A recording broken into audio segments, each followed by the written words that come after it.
Hello students, आज के इस वीडियो में हम लोग डिस्कशन करने जा रहे हैं numerical problem number 16 from the chapter 4th of Nutan ISC physics. Chapter का नाम है बच्चों motion in a straight line. और क्वेश्चन कह रहा है यहाँ पर कि तुम दो गेंद को ए और बी को साइमल्टेनियसली उछाल रहे हो। ए जो है वो नीचे से ऊपर की तरफ फेंकी गई है vertically upwards with a speed of 20 metre per second, और दूसरी गेंद बी जो है वो ऊपर से नीचे की तरफ फेंकी गई है जिसकी हाइट है 40 मीटर, और उसको फेंके जाने की भी स्पीड जो है बच्चों वो कैसी है, सेम स्पीड है। क्वेश्चन कहता है कि both balls are projected with the same speed. तो बच्चों नीचे से जो गेंद फेंकी गई है ये वाली गेंद, इसको मैं ए का नाम दे रहा हूं एज पर द क्वेश्चन, और इसको आप फेंक रहे हो 20 मीटर पर सेकेंड की स्पीड से ऊपर की तरफ। तो ये 20 मीटर पर सेकेंड की स्पीड से फेंकी गई। और बच्चों ये जो बॉल बी है ये डाउनवर्ड फेंकी गई है बॉल बी, और इसको भी फेंके जाने की स्पीड क्या है, 20 मीटर पर सेकेंड। तो वेलोसिटी ए की और वेलोसिटी बी की दोनों ही सेम है मैग्नीट्यूड में 20 मीटर पर सेकेंड, लेकिन एक गेंद नीचे से ऊपर की तरफ फेंकी गई है, इसलिए जब वो नीचे से ऊपर जा रही है ऊपर तो पॉजिटिव, और दूसरी वाली गेंद जब ऊपर से नीचे आ रही है तो नीचे आने की वजह से उसके ऊपर साइन लग जाएगा नेगेटिव। तो बच्चों मैं यहाँ पर एक साइन भी लगा के चल रहा हूँ, ये माइनस साइन क्योंकि नीचे की तरफ है, और इसके साथ प्लस साइन क्योंकि ये बॉल ऊपर की तरफ फेंकी गई है। और ये दोनों बॉल के बीच की जो दूरी है बच्चों वो कितनी क्वेश्चन में दे रखी है, ये दूरी दी गई है 40 मीटर। अब क्वेश्चन ये कहता है कि बताओ किस जगह पर ये दोनों बॉल मीट करेंगी और कितनी देर के बाद मीट करेंगी। तो बच्चों डेफिनेटली जब ये बॉल ऊपर से नीचे की तरफ आएगी ऐसे, और ये वाली बॉल नीचे से ऊपर की तरफ जाएगी, तो ये दोनों किसी ना किसी पॉइंट पर आकर एक दूसरे से कोलाइड करेंगे, एक दूसरे से मीट करेंगी। तो जिस पॉइंट पर ये मीट करती, मान लो कि वो इस पॉइंट पर मीट करती हैं, तो इस पॉइंट पर जब वो मीट करती है तो इसकी ये दूरी मुझे निकालनी है जमीन से, कितनी ऊंचाई पर है, कहां पर आके ये दोनों मीट कर रही हैं, और उतनी देर में कितना टाइम इलैप्स हो चुका है, कितना टाइम इंटरवल बीत चुका है, कितना समय का अंतराल बीत चुका है। So I need to find out two factors: the time interval which has elapsed when these two balls are going to meet or collide with each other, and the second thing is that the distance from the ground where they meet each other. So this is what the question says. Let's try to find it out. बच्चों जब कभी भी collision होता है, क्योंकि दोनों ball simultaneously फेंकी गई हैं, तो जब भी बॉल कोलाइड करेंगी, एक दूसरे से मीट करेंगी या कोलिजन होगा, तो बच्चों जब कभी भी कोलिजन होगा तो ये नेसेसरी है कि दोनों का टाइम इंटरवल सेम हो। तो ये ध्यान रखना जब कभी भी आपके पास कोलिजन से रिलेटेड प्रॉब्लम हो, फॉर कोलिजन, और ये कोलिजन की कब बात की जा रही, when the balls are projected simultaneously, when the balls are projected simultaneously.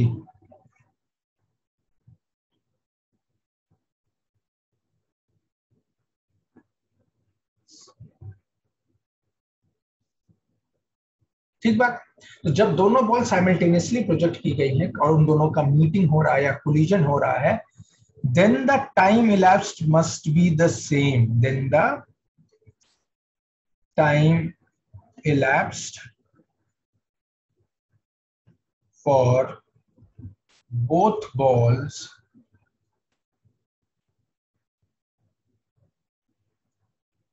must be same. ठीक बात है।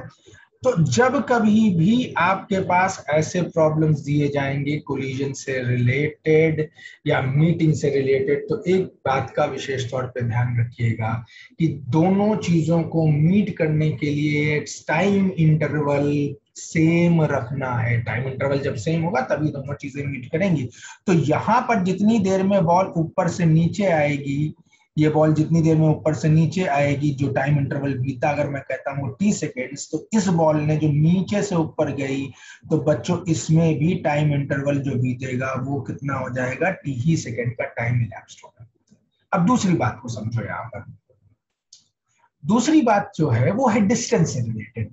तो बच्चों इस गेंद ने अगर ऊपर से नीचे आने में कोई डिस्टेंस कवर किया है, मान लो वो मैं मान लेता हूं। अगर मान लो ऊपर से नीचे आने में अगर इसने कोई डिस्टेंस h ट्रैवल किया है, तो नीचे से जो गेंद ऊपर की तरफ गई है, तो इसने जो डिस्टेंस ट्रैवल किया होगा वो डिस्टेंस कितना हो जाएगा, वो हो जाएगा 40 माइनस h, क्योंकि टोटल डिस्टेंस जो है बच्चों वो कितनी है, 40 की है। याद है, इन दोनों बॉल के प्रोजेक्शन के बीच में जो डिस्टेंस था, सेपरेशन था, वो 40 मीटर्स का था। तो यहां से जो बॉल ने डिस्टेंस ट्रेवल किया होगा वो कितना हो जाएगा, 40 माइनस h। और देखो बच्चों, हम लोग जब न्यूमेरिकल प्रॉब्लम में वैल्यू सब्स्टिट्यूट करते हैं, हमारे पास 3 इक्वेशन ऑफ मोशन थी, अगर तुम्हें ध्यान हो। मैं एक बार रिपीट कर देता हूं क्या क्या इक्वेशन ऑफ मोशन थी। v is equals to u plus a t, v square is equals to u square plus 2as, और तीसरी है बच्चों s is equals to u t plus half a t square. अब देखो, मुझे final velocity का कोई काम नहीं है, तो यहां पर मुझसे ना फाइनल वेलोसिटी पूछी गई, कहां पर जब वो मीट हो रही तो उसकी वेलोसिटी क्या है, तो मेरे लिए इक्वेशन किसी काम की नहीं, तो मैं इसको क्रॉस कर देता हूं। Same goes with the second equation, इसमें भी मुझे फाइनल वेलोसिटी वगैरह को रिलेट करना, तो ये भी इक्वेशन मेरे किसी काम की नहीं, तो मैं इसको भी अपने लिस्ट से हटा देता हूं। तो मेरे पास एक्चुअल जिस इक्वेशन का इस्तेमाल होने जा रहा है बच्चों, वो है तीसरी इक्वेशन। अब ये जो तीसरी इक्वेशन है, इसमें s जो है बच्चों, यही एक एरिया ऑफ मिस्टेक होता है बच्चों से। s जो है वो डिस्प्लेसमेंट होता है, ना कि डिस्टेंस। तो it is displacement and not distance. बच्चों इस बात का ध्यान रखना, ये डिस्टेंस नहीं होता। तो अब डिस्प्लेसमेंट में क्या है, डिस्प्लेसमेंट के साथ एक तुम्हें ध्यान में रखने वाली चीज है डिस्प्लेसमेंट के लिए, कि इसके साथ तुम्हें मैग्नीट्यूड की भी जरूरत पड़ेगी और साथ ही साथ सेंस ऑफ डायरेक्शन की भी जरूरत पड़ेगी। Please take care, this is a very important part. यही एरिया ऑफ मिस्टेक है, और मेरा काम क्या है बच्चों, मैं इस मिस्टेक्स को उभार उभार के बता रहा हूं, ताकि आप इस तरह की गलती ना करें जब आप इस क्वेश्चन को सॉल्व करें। तो डिस्प्लेसमेंट है, डिस्टेंस ट्रेवल नहीं, और डिस्प्लेसमेंट होने के लिए वजह से या वेक्टर क्वांटिटी होने की वजह से इसके साथ इसका मैग्नीट्यूड भी लिखना होगा बच्चों तुम्हें, और इसके साथ इसका डायरेक्शन भी तुम्हें बताना होगा।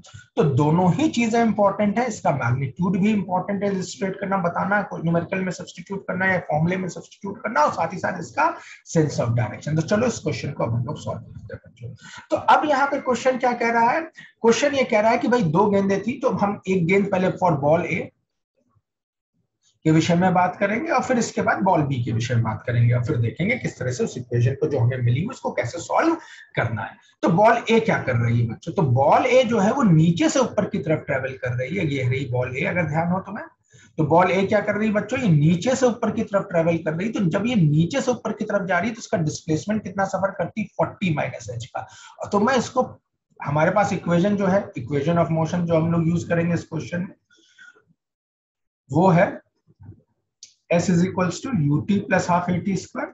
अब इसमें सब्स्टिट्यूशन करेंगे बच्चों, s डिस्प्लेसमेंट, डिस्प्लेसमेंट जो इस बॉल ए का है नीचे से ऊपर की तरफ है, तो इसके लिए इसकी वजह से ये 40 माइनस h, और देखो मैंने उसमें प्लस साइन लगा दिया क्योंकि ये बॉल नीचे से ऊपर की तरफ जाए। इनिशियल वेलोसिटी बॉल की देखो, बॉल ए जो है नीचे से ऊपर की तरफ फेंकी गई, ऊपर जा रही, तो इसकी इनिशियल वेलोसिटी हो गई plus 20 into T plus half. अब बच्चों ध्यान दो, एक्सेलरेशन ड्यू टू ग्रेविटी जो है irrespective of the balls motion, matter नहीं करता बॉल नीचे से ऊपर आ रही है ऊपर से नीचे जा रही है, तो irrespective of the ball motion acceleration due to gravity हमेशा नीचे की तरफ एक्ट कर रही है। क्योंकि ये नीचे की तरफ एक्ट कर रही है, इसलिए बच्चों यहां पर माइनस का साइन मैंने लगा रखा, माइनस जी। तो जब मैं इस इक्वेशन में यहाँ पे acceleration due to gravity put करने वाला हूं, तो -9.8 इंटू टी स्क्वायर।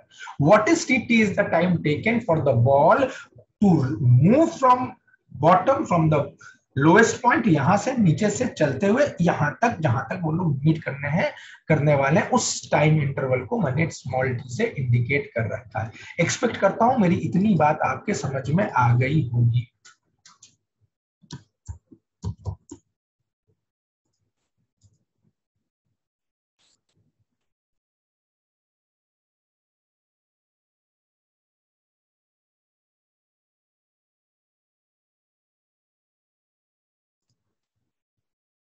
तो अब मैं इस इक्वेशन को रिफ्रेम कर देता हूं, वापस से सॉल्व करके, थोड़ा इसको रिफर्बिश्ड करके। सुधार करके लिखे दे रहा हूँ, साइन वगैरह जो है उसको हटाते हुए। तो बच्चों अब ये इक्वेशन बन गई 40 minus h is equals to 20t, और ये कट गया, यहाँ आ जाएगा 4.9, तो ये माइनस 4.9 टी स्क्वायर।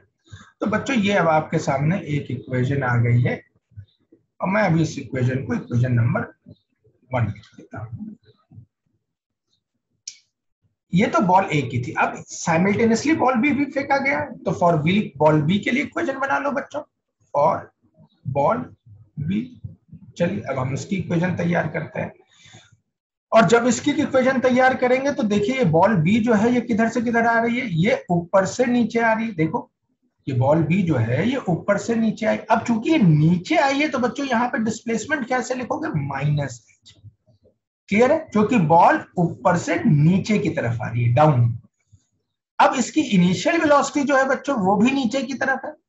अब चूंकि इनिशियल वेलोसिटी नीचे की तरफ है इसलिए मैंने क्या साइन लगा देना, -20। क्लियर है बात इतनी, टाइम टी प्लस हाफ।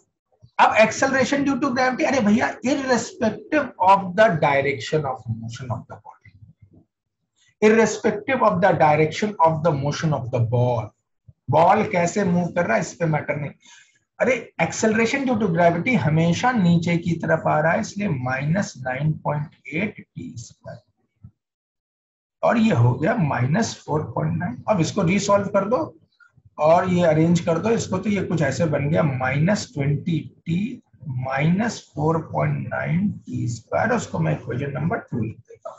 तो बच्चों इस तरह से हमारे पास दो इक्वेशन आ गए, इन दोनों को मैं सॉल्व करता हूँ, थोड़ा मैथमेटिकल जगलिंग करूंगा और चीजें फिर सॉल्व करके एच और टी के लिए सॉल्व करूंगा, क्योंकि मुझे हाइट की भी जरूरत है और टाइम टी की भी जरूरत है। तो मैं क्या करने जा रहा हूँ, थोड़ी सी मैथमेटिकल जगलिंग करूंगा, तो मैं यहाँ का पोर्शन ये रब कर दे रहा हूँ, और फिर इसके बाद ये मैथमेटिकल जगलिंग आपके सामने स्टार्ट करता हूं बच्चों।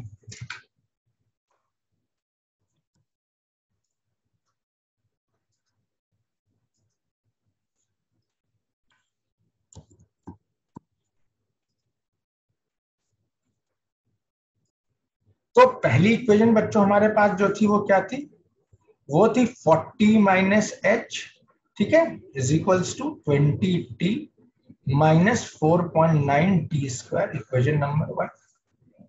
और दूसरी इक्वेशन जो बच्चों थी वो थी -h is equals to -20t -4.9 t square, ठीक है। तो ये दो इक्वेशन हमारे पास है, हमें इन दोनों को सॉल्व करना है। यहां से पूरी इक्वेशन को माइनस से मल्टीप्लाई कर दो, तो ये सेकंड इक्वेशन 2 को मैं -1 से मल्टीप्लाई कर दे रहा हूं। तो जैसे ही इस नीचे वाली इक्वेशन को -1 से मल्टीप्लाई कर दूंगा तो ये बन जाएगा h is equals to 20t minus, खत्म हो गया तो ये हो गया 4.9 टी स्क्वायर।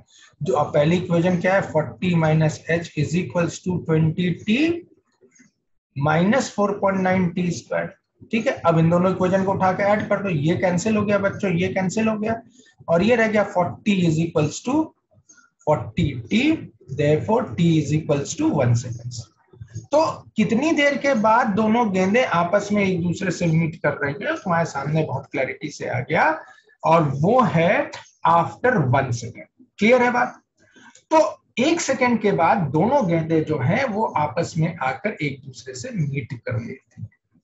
अब मुझे किस जगह पर मीट कर रही है, आप कितनी हाइट के बाद मीट कर रही है वो निकालना है। चलो तो h की वैल्यू फाइंड कर लेते हैं। तो h की वैल्यू के लिए हम सेकंड, ये जो हमने जो इक्वेशन 2 से मल्टीप्लाई करके मॉडिफाई किया तो उसको मैं 2a कह दे रहा हूं, तो इस वाली इक्वेशन को यूज कर रहा हूं। h is equals to 20, t आपका 1 सेकेंड आ गया, +1 प्लस 4.9 इंटू टी स्क्वायर क्या है बच्चों, वो है 1 का स्क्वायर।